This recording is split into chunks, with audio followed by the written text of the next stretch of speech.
Ang laki ng pasalamat ko dito kay Carlo Paalam dahil pinukaw niya ang mga boxing fans. I-explain ko sa inyo kung bakit ha. At syempre, pasalamat din tayo dahil panalo po siya sa kanya pong laban dyan sa Olympics. At tinalo niya po yung Irish boxer na si Jude Gallagher sa round of 16. He's moving up and moving forward. Ang tanong ng mga kababayan natin, Sir, may medalya na ba? At pag-usapan din natin kung ano ba, sino ba mga kalaban niya, ano bang schedule. At maghanda na po kayo magpuyat dahil sigurado mapupuyat kayo sa schedule moving forward. Lalo na pag medal round na. Pag-usapan po natin yan. Powercast Sports. If you're new here, don't forget to subscribe and hit the notification bell.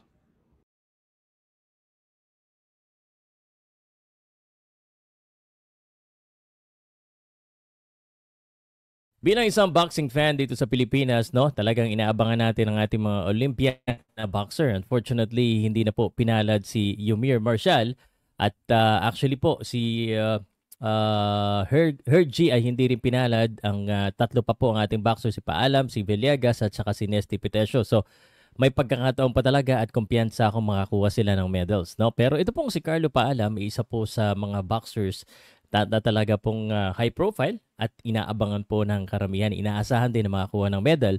At sa mga nagtatanong, may medal na po ba yung sunod? Wala pa po. Yung sunod po ay round of 8 or quarterfinals pa lamang po. So, papakita ko muna sa inyo bago ko sabihin kung bakit malaki ang pasalamat ko dito kay Carlo Paalam ha. At makinig kayo. Tingin ko masusurprise din kayo dito sa sasabihin ko, no? Ito po muna ang schedule ni Carlo Paalam, no? So, tinalo nga po ni Carlo Paalam ng 5-0 unanimous decision itong si Jay Gallagher. At sa Sabado po, quarterfinals po, 9:46 p.m. ay makakalaban po ni Carlo Paalam. Ito pong si Senor. Hindi po yan Spanish, Si Senor.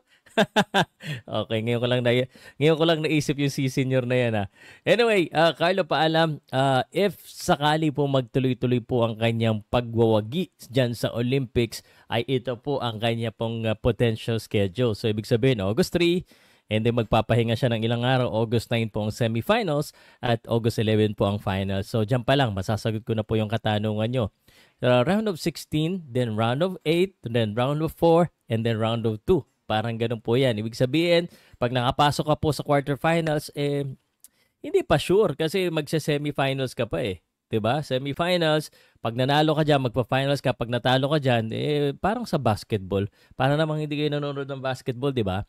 Pag natalo ka sa semifinals, battle for third, battle for gold 'yun. Kaya pinakamahalaga diyan yung semifinals round 'di ba? Kasi gold or silver na lang kagad yan, 'di ba? Parang ganun.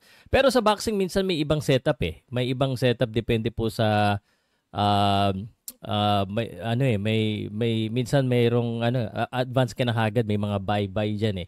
Anyway guys, ito po yung dahilan kung bakit nagpapasalamat ako kay Carlo Paalam. Marami po mga boxing fans actually. Sabi ko nga ito imaginein mo to kung hindi po kunwari po baligtad po ang sitwasyon.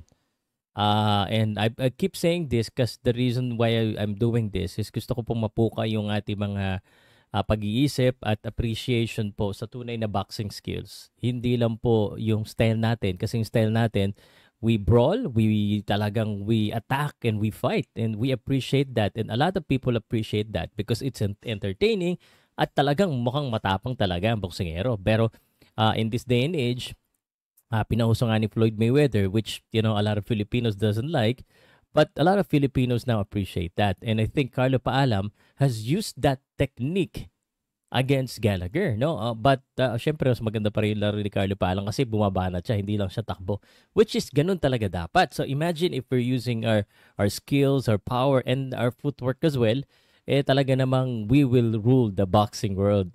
So yun lang, no? If we adapt to as more scientific, more technical, but still furious kind of fight like ginawa ni Carlo Paalam.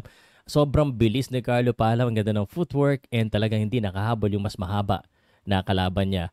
And so, yun po, which is, kind of the same way yung evolution ni Manny Pacquiao din, But sana na-appreciate natin na hindi po tumatakbo ang boksingero dahil takot sila.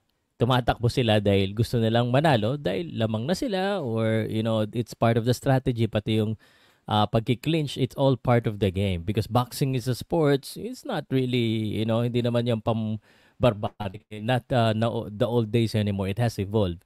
So, thank you for appreciating the style of Carlo Paalam, and talaga namang ang ganda ng pinakita ni Carlo Paalam dyan. Agree ba kayo sa akin o hindi? And what do you think? Should we evolve to this kind of boxing style as well, para maka-adapt din tayo sa buong mundo? Parang sa basketball yan na sinasabi nila, kailangan natin mag-adapt sa European style, sa ganitong style. Iba yung style ng local basketball eh. What do you think?